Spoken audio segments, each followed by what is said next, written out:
Okay, welcome back dear students. In this video we will see first application of java.swing. We'll see how to play with the Java frame and JFrame and how to add a label in JFrame. It will be a very simple application, right? Okay, so I have created a class with swing application. I've got a main method in it. Now I'm going to add code in it because last time couple of you have requested that sir please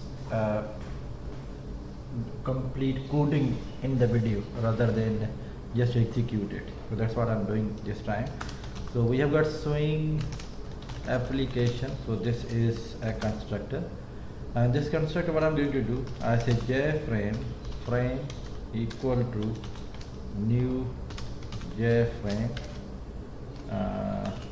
my first frame, right? So we are going to create a JFrame. When you fix import, it will import JFrame from javax.swing, right? So we are creating a frame and we say this should be title of the frame, right? Now once the frame has been created, the next thing that you should do is to set frame size, right? So frame dot set size. Yes, we have size, so I can set a size of 300 by, for example, 400, right? Okay, now once if the frame size has been created, you would like to set what should be the default operation when close button is created, right? So there can be, when you click on close, it should be hidden, or when you click on close, it should be closed. Application should also exit. So I can write here frame dot set default close operation, and then it has inside JFrame exit and close, right? So this is a constant, and when you pass this constant, which means that when someone is clicking and close button, application should exit. This is do nothing and close. I mean, you while clicking and close, it will do nothing, but we say it should close, right? So it's just a number, and that there's a constant which is inside JFrame class because it is static. So I'm accessing it by using class name rather than reference name. So we have created a frame, we have set its size, and then we say when we click on close, it should close, right?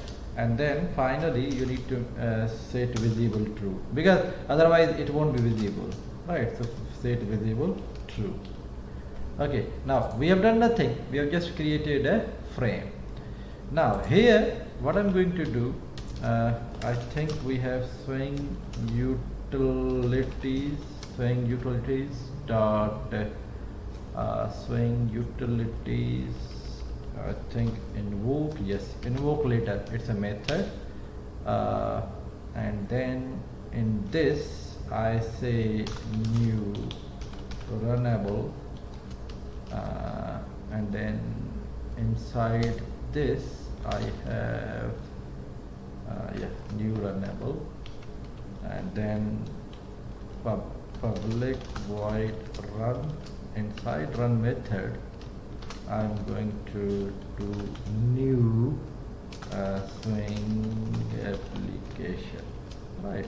I've done nothing, I have just done some arrangement so that when I create object of swing application, it will call this constructor, and this constructor is doing nothing, just creating a frame, setting its size, setting default close operation, and then making it visible, right? But remember, I had two options. One option was I could have done this simple thing, swing new, I just create object of swing application, new swing application, because I want to call constructor of this class, so I just create object of swing application. But here the problem with this approach is my swing application will be created inside main thread, right? So So whenever main thread ends, this will also end.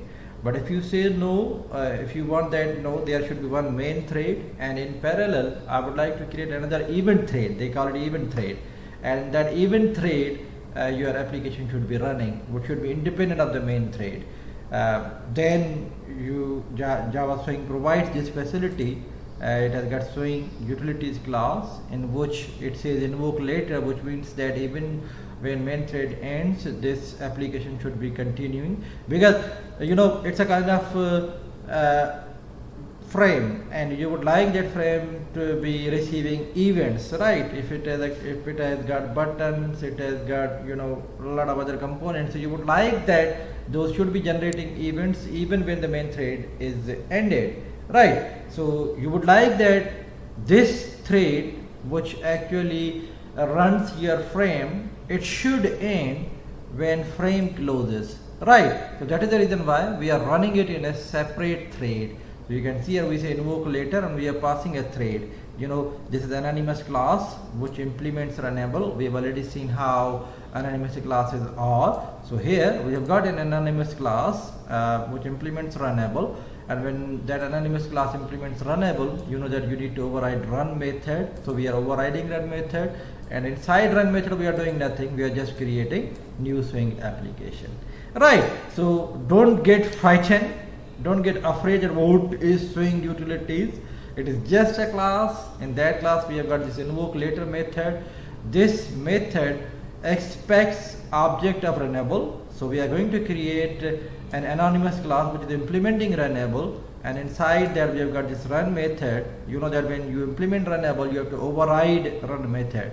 So when you override run method, inside that you are doing nothing, you are just creating object of Swing application, right, which will actually call this constructor which will display a frame, right? So I'm commenting this one and I'm uncommenting this one because this one is preferred approach when you are working with the Swing applications, right?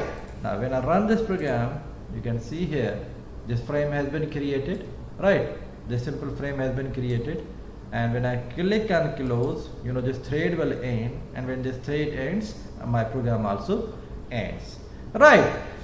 Okay, now what I'm going to do, I'm going to add a label in it. J label, I call it label equal to new J label, and whatever you write here, name, for example, name, that's it, right? Now remember, this J label is actually a kind of passive component which can only be displayed just for displaying messages. For example, if you have got a form, if say for example I open a form, maybe online application form, for example, application form template. So you can see this is a template. When you run any application form, this is the label. You can see here this is the label. This is the text field, right? And the first thing is the one which is just for information is label. In this, even the CV submission is the label. First name is label, last name is label, and in front of these labels we have got all these text fields, right? Okay, so here I have created a J label, and the label have got nothing, just it has this text written on the label. If I created another label, J label equal to new J label, and I say for example last name, right? So this will also be will add this one too, J label, okay, J label, right? Now what I'm going to do, I'm going to add these two labels in the frame, right? So I say frame dot add, and I'm going to add label, and then I'm going to add label 2. Right, so these two labels have been added in the frame. But you see the impact, see a problem, right? We have got last name, huh? And we do not have first name. That's an issue, that's a problem. There is a reason. The reason is the default layout manager of frame is the border layout, which actually breaks frame into 5 areas. One is center, north, east, west and south, and the component that you added in border layout by default, they will go to center, right? So when you added label, it went to the center, and when you added another label, it actually overwritten to it. So you need to set layout of for example, if I say add label and I say border layout dot south, SOUTH, I think it is this, okay, border layout dot south, and here I say border layout south north, right? So we are adding this one to the north. Now let's close it and let us run it again. Now you can see last name is on the north. I don't know if this is south or, yeah, last name is on the north and this one is on the south, right? Because the default layout manager of a frame is border layout. When I say the layout manager is the border layout, it means that this whole frame has been divided into 5 parts. The first is this is the north, this is south, this is east, this is east, this is west, and then center, right? So if I add, say for example 3 more components, you will get better idea. So say for example this is label 2, then label 3, then label 4, then label 5, for example, right? So last name 3, right? So this one is 4 and this one is 5. So this one is 3, this is 4 and this is 5, right? So you can see here I have got now 3 more label. I'm going to add them in different positions of our frame. So I say add label 3, add label 4, add label 5. South and north is already occupied, so this one should go east, this one should go west, and this one should go center, right?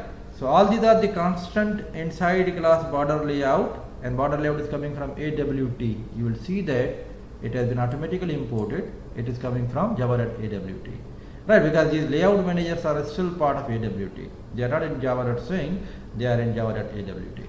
Now you will see that you will have a frame in which all these 5 labels are added to these corresponding locations. Run file. Now you can see here, yes, last 1, 2, 3, 4,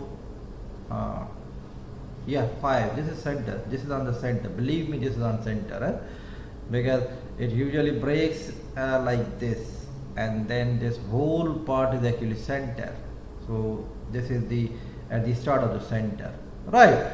So you can see here all these 5 components which I added, now they are added in different parts of the frame. I close it. So this is border layout. This is how you will add components in a frame. If you do not specify any location, then everything by default will go to center. And if everything by default goes to center, it means that it will be overriding previous components. So you will see that here it will add label to the center, then label 2 to the center, then label 3 to the center, then label 4 to the center, label 5 to the center. So obviously all previous labels will be overridden. The only label which will be visible will be label 5. You can see here, yeah, label 5, because everything by default, if you are not specifying location, if you are not specifying dimension, it will go to the center, right? So it added name, then last name, then 3, then 4, and then 5, right? Now if you say I do not like this layout manager, I mean even this calculator is probably having border layout, so these things are on the north, these things are on the south, this is on the east, this is on the west, and this part is probably on the center, right? So if you say I do not like border layout manager, which is the default layout manager, then you can set layout manager of your frame. So you can do like here, you say frame dot set layout, right? And you say I need new flow layout. Now this flow layout does nothing, it just adds all the components in a sequence. It just adds all components in sequence. You'll see that now you won't be overriding you won't be overwriting all these components, rather they will be added in a sequence one after other, and when first line ends, the component will go to the next line. So now you can see here, cancel fix import, or what, fix import, flow layout. Is this a spelling? It should be fix import, right? So this is flow layout. Now when I run program, you can see here name, then last name, then 3, 4, and 5. Even if you resize it, flow layout says if one line is filled, I'll go to the next line. So you can see here this way it is adding one component after other.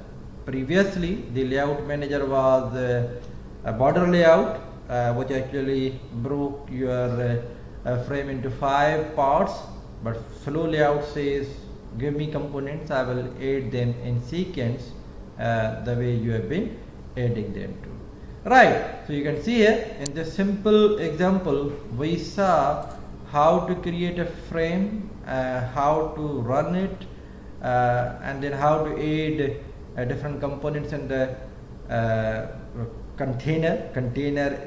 JFrame here is a container, and all these labels are actually components, right? We have seen how to set different properties of container, and then we have seen border layout manager, and we have also understood the flow layout manager, right? I end this lecture here. When I come back, we will be dealing some events. Now remember, the important thing is, this label does not generate any event. You can see here I'm clicking on label, but label does not generate any event because this is passive component. When I say passive component, you say that this is just for displaying text. If you click on them, it really won't be generating any event. So labels do not generate any event. You can see here I'm clicking them, but it is not reacting. I mean, it is kind of not generating any event in the background that we can handle, because usually labels are there to display the information. They are not there to input the information. So that is the reason why when you click on label, they really do not generate any event, right? But when I come back, we'll be playing with buttons, and you know that buttons generate event. I end this lecture here, and when you come back, we'll be playing with buttons. Thank you very much.